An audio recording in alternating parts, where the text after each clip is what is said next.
Hello friends, आज हम पढ़ेंगे भूकंप के बारे में। तो चलिए शुरू करते हैं। लेवल 1 प्रत्यास्थपूर्ण संचलन सिद्धांत निम्नलिखित में से किसकी उत्पत्ति की व्याख्या करता है? भूकंप। नेक्स्ट, भूकंप की उत्पत्ति से संबंधित प्रत्यास्थपूर्ण संचलन सिद्धांत का प्रतिपादन किसने किया? रीड।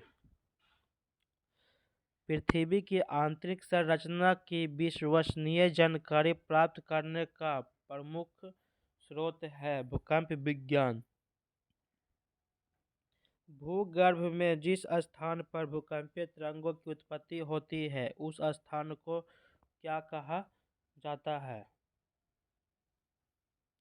भूकंप केंद्र। पृथ्वी के केंद्र को भूकंप के केंद्र से जोड़ने वाली रेखा जिस स्थान पर पृथ्वी की सतह को काटती है उसे भूकंप का अभिकेंद्र एपिसेंटर कहते हैं। रेखा गणित की स्थापित नियमों के अनुसार पृथ्वी की सतह पर स्थान भूकंप के केंद्र के सबसे नजदीक होता है, इसलिए भूकंप के झटकों की तीव्रता या उससे होने वाले नुकसान इस स्थान के आसपास अपेक्षाकृत ज्यादा होती है। भूकंप मूल फोकस वह स्थान होता है जहां से भूकंप की उत्पत्ति होती है।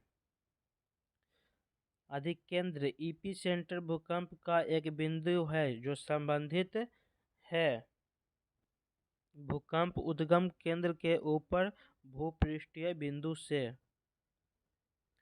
पृथ्वी की सतह पर भूकंप के केंद्र के ठीक ऊपर के बिंदु को क्या कहा जाता है?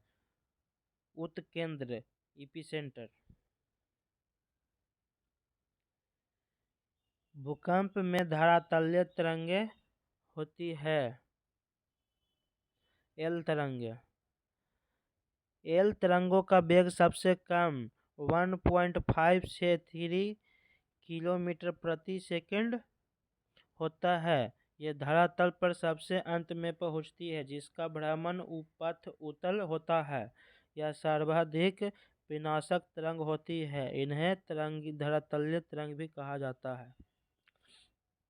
नेक्स्ट, निम्नलिखित में से कौन सी भूकंपीय तरंगें सर्वाधिक क्षति पहुंचाती है? दीर्घ पृष्ठीय।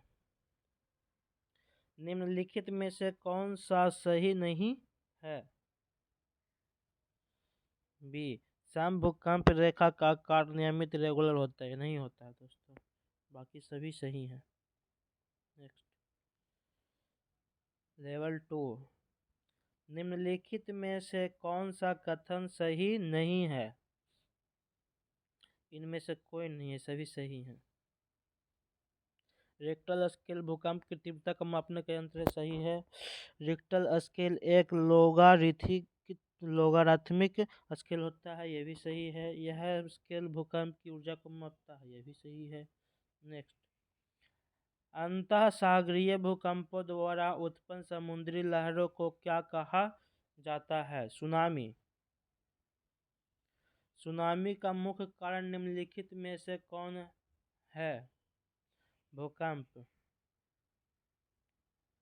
विश्व के सर्वाधिक 63% के लगभग भूकंप निम्न में से किस पेटी में आते हैं? प्रशांत महासागरीय पेटी में। भूकंपों का प्रभाव महाद्वीपीय भागों के अतिरिक्त महासागरीय भागों पर भी पड़ता है और इससे महासागरों में भयंकर लहरें उत्पन्न होती है। इन लहरों को किस नाम से जाना जाता है?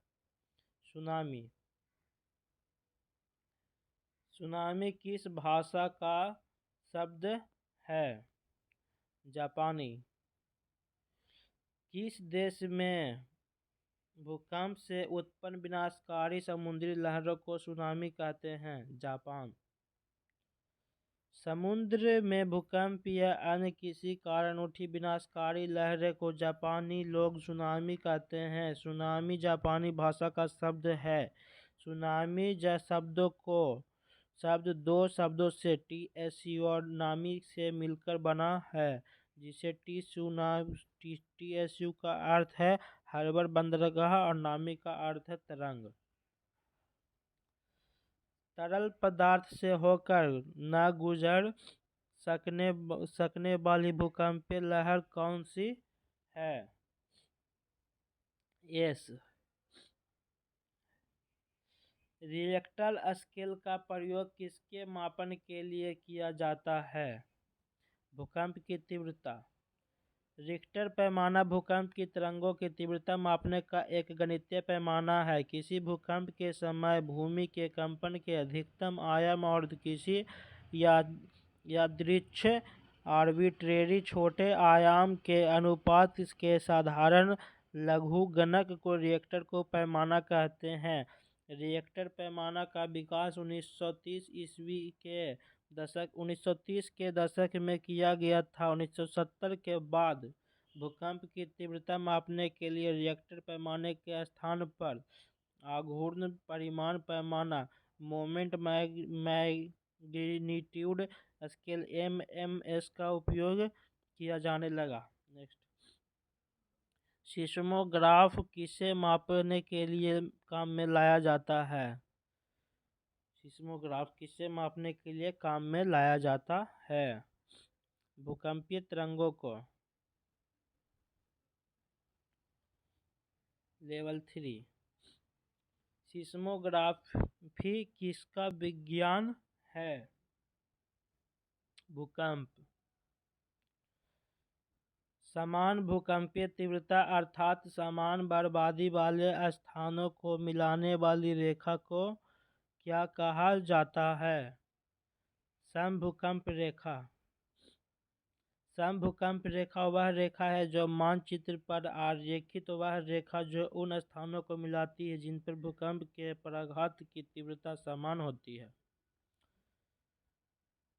किसी क्षेत्र के उन स्थानों को मिलाने वाली रेखा जहां भूकंप एक साथ अनुभव किया जाता है कहलाती है सहभूकंप रेखा।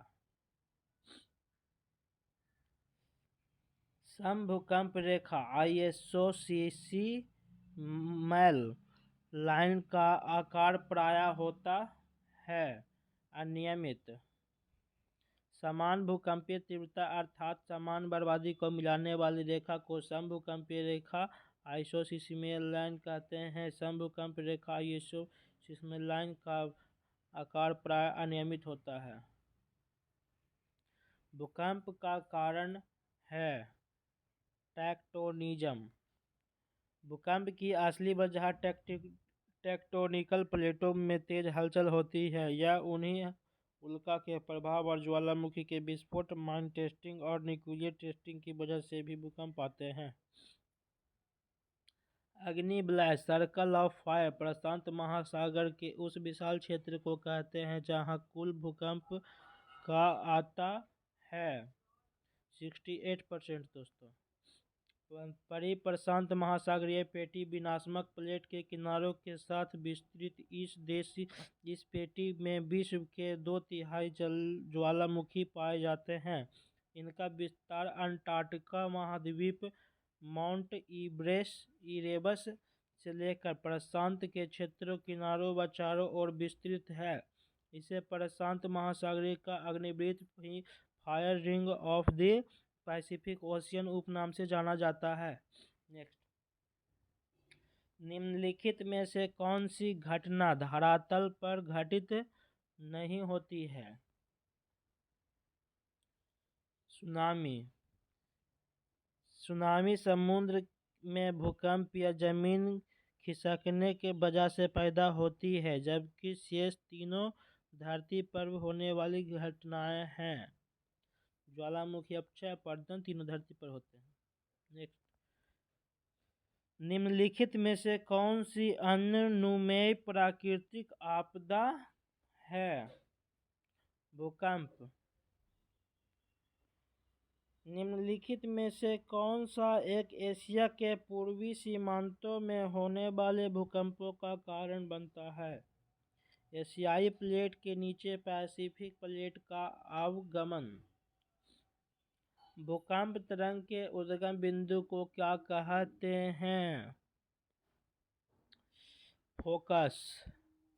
भूकंप तरंग के उद्गम बिंदु को फोकस कहते हैं। पृथ्वी की सतह के नीचे जिस स्थान पर चट्टानें टूटती हैं उसे भूकंप का केंद्र फोकस कहते हैं। इस स्थान से भूकंप में अवमुक्त ऊर्जा तरंगों के चारों ओर फैलती है। पृथ्वी के केंद्र को भूकंप के केंद्र से जोड़ने वाली रेखा जिस स्थान पर पृथ्वी की सतह को काटती है उसे भूकंप का अभिकेंद्र एपिसेंटर कहते हैं। रेखा गणित के स्थापित नियमों के अनुसार पृथ्वी की सतह पर वह स्थान भूकंप के केंद्र सबसे नजदीक होता है, इसलिए भूकंप के झटकों की तीव्रता या उससे होने वाले नुकसान इस स्थान के आसपास अपेक्षाकृत ज़्यादा होता है। हो गया दोस्तों हमारा भूकंप कंप्लीट। तो मिलते हैं नेक्स्ट वीडियो में। वीडियो आपको अच्छा लगे तो लाइक करें, सब्सक्राइब करें। जय हिंद।